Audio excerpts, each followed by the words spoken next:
hidden treasures of the 119th Psalm. So digging further in the Dalet section today of the 119th Psalm, we are in the third verse of the Dalet section, which is actually verse 27, which I'll just go ahead and read it. It's so much fun. It's unbelievable. So it says, "Make me to understand the way of thy precepts, and so shall I talk of thy wondrous works." Oh, this is just a beautiful statement in so many different ways. But again, as we are in the Dalet section, again, we've been clearing up and getting humble and taking this door, which is, this very verse starts with the word Derek, which is, again, the way, which we know is Jesus. And so I love what he says. It's Bina was understanding, and so he's trying to get Bina on the Derek. Well, we know that Jesus is the way. And so it's kind of cool when you think about it that he's asking for the way, the narrow path, right, of thy precepts. And as we've talked about before, these are so important to King David, as all the word is.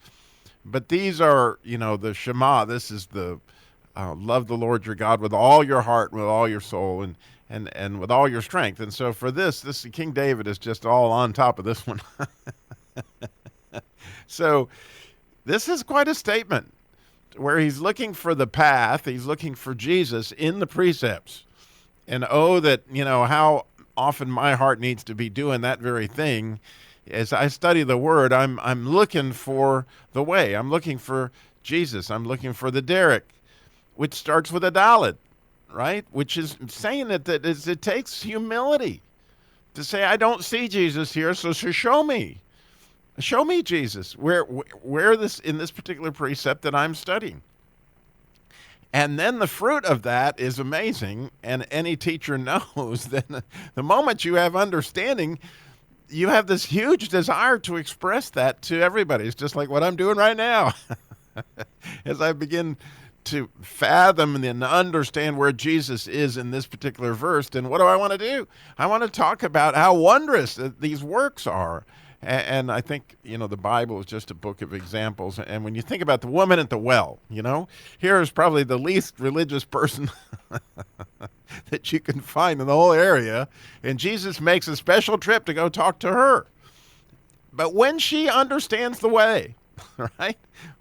When she understands who it was she was really talking to, and when she sees the path of the Messiah himself, what does she go do? She goes running out to the town. And I just want you to think with me for a minute. Why did these people listen to her? Why did they come to faith? This woman had no respect. This woman was an outcast. This woman had made all sorts of bad choices. But now all of a sudden, somehow miraculously, they listened to her.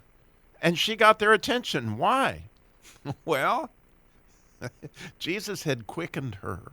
When you look closely into that story of the woman at the well, you can see where she confessed and where she repented, and you can see where she accepted him as the Messiah. And when she believed, of course, she went out and testified. And when she did, the fruit of that was she was going to talk of his wondrous works, right? Which is exactly what she did. She said, "This is a man that taught me everything I ever was." This is how it works, that when you're get that understanding of the way, then naturally you begin to be a teacher. I've seen it so many different times in people, and you can just watch as when they get to an understanding that they just come to life. As a radio person, and I get to interview people all the time, you can watch a sound wave on a recording, and you can see when that person is nervous, and all of a sudden they get the Spirit of God, and they have an understanding, and it just rolls. And the wave is just a completely different wave when it has the Spirit of God with it. And so, it's just an absolutely beautiful verse. And it has so much to do with that Derek. It has so much to do with the way, which starts with humility. That Dalet that King David's name is. And so, as he's showing him the way of the precepts, right? Then we're going to believe me. We're going to talk of his wondrous work. So I hope today, and it's actually my prayer, that God gives you some really cool understanding and that you'll go talk of his wondrous works. It's just an amazing thing that comes in the way. Thanks for listening.